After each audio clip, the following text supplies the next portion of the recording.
Before you scroll away, take a deep breath. This message is for the part of you that stopped hoping, the part that goes through the motions, that says the right things, but doesn't let your heart get too high. The part of you that has learned to live with a quiet ceiling on your joy. I see you. I see the years of disappointment that have taught you to be cautious. You've prayed prayers that felt like they hit a brass ceiling. You've stood on promises that seemed to crumble under your feet. You've seen others get their breakthroughs, their miracles, and you've clapped for them. All while a quiet question echoed in your own soul. What about me? So you built a fortress around your heart. Not to keep me out, but to keep the pain of another letdown from getting in. It's a fortress built of practicality, of lowered expectations, of a weary realism that you've mistaken for maturity. You've learned to say, it is what it is. You've learned to manage your own heart because you feel you can risk giving it over to hope again. It feels too fragile. Can I sit with you for a moment, right here, in the quiet of this fortress? I'm not here to tear down your walls. I'm here to sit with you inside of them. I understand why they're there. Each brick is a memory, isn't it? A prayer that went unanswered. A dream that died. The time you stepped out in faith and felt like you fell flat on your face. A season where you gave your all, only to end up with empty hands. You haven't lost your faith. You've lost your expectation. There's a difference. Faith is still there, a tiny, flickering ember in a corner of your heart. But expectation, that was the roaring fire that kept you warm. The fire that lit up your future. And a splash of cold, hard reality came. Then another, and another, until the fire was just smoke and embers. And you decided it was safer to live by the faint glow of the embers than to risk getting burned by a fire that won't last. Listen to my voice. Hear me clearly. I am not angry with you. I am not disappointed in you. Your wariness does not offend me. Your lack of expectation is not a sin, it is a wound. It is a survival mechanism that your heart adopted to protect itself. When a soldier has been on the front lines for too long, they learn to sleep through the sound of battle. You have been in a long battle, my child, and your heart has learned to protect itself from the noise of crashing hopes. You still pray, but your prayers have changed, haven't they? They are more reserved. Your will be done, you say, but it's less a statement of surrender and more a shield against disappointment.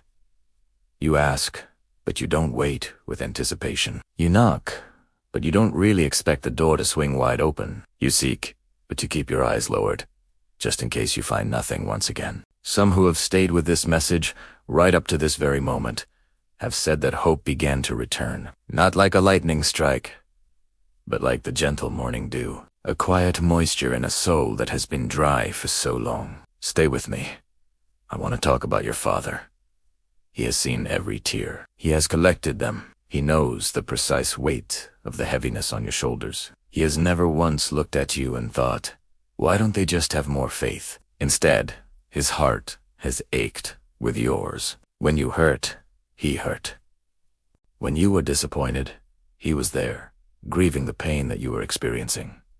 He never condemned your tired heart. He longed to hold it. The enemy of your soul loves your hopelessness. He will whisper to you that this is just how life is, that God has bigger things to worry about, that your season of blessing has passed. He will remind you of every failure, every delay, every moment you felt abandoned. He wants to convince you that this quiet, gray existence is your new normal. But I am the resurrection and the life. I don't just resurrect the dead. I resurrect dead dreams. I resurrect dead hope. I resurrect dead joy. I specialize in wastelands. I love walking into barren places and speaking life. And I'm not going to do it by making you a grand, unbelievable promise that your cautious heart can't handle right now. I am not going to tell you that everything you've ever wanted will be on your doorstep tomorrow morning. Your heart isn't ready for that. That would feel like another setup for a fall. Instead, I want to rebuild your hope, stone by stone, gently, slowly. Let's start here. The first stone is this: I'm with you. Right now, in this moment of weariness, in your doubt, in your emotional fatigue. I have not left. I will not leave. My presence is not dependent on your performance or the intensity of your feelings. I am here. That is a promise that has never been broken. Can you let that settle in? Just for a moment, feel my presence with you. The second stone is this. I am working, even when you cannot see it. Even when you cannot feel it. In the silence, in the waiting, in the mundane moments of your day, my hands are at work in your life. The seasons of quiet are not seasons of inactivity. They are seasons of deep, underground work. Roots are going deeper. Foundations are being solidified. You have been in a season of preparation, not a season of punishment. The soil of your heart is being tilled and prepared for a harvest you stopped believing was possible. I know you're afraid to hope again. It feels dangerous. It feels vulnerable.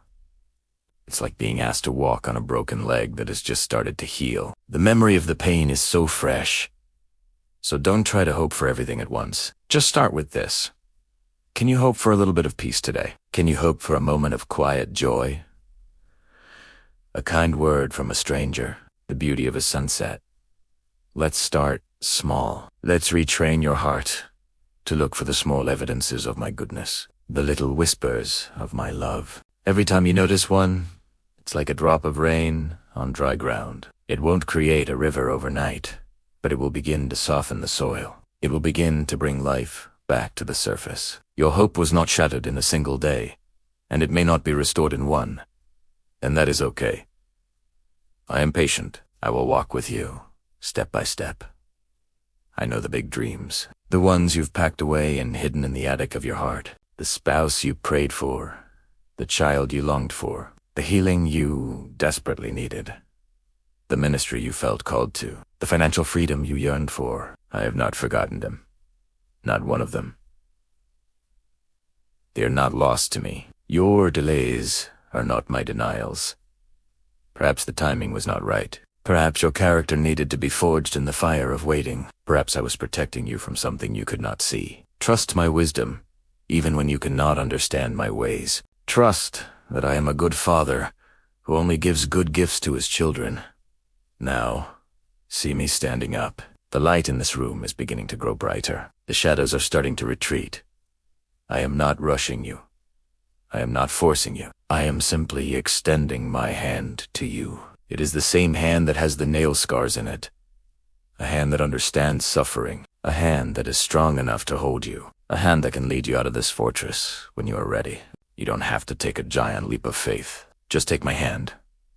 Let's take one small step together. Out of the shadows, towards the light. Let the warmth of it touch your face. Take another deep breath. This time, breathe in hope. It might feel foreign. It might feel small. But it's real. It's the beginning of a new season. The winter is ending.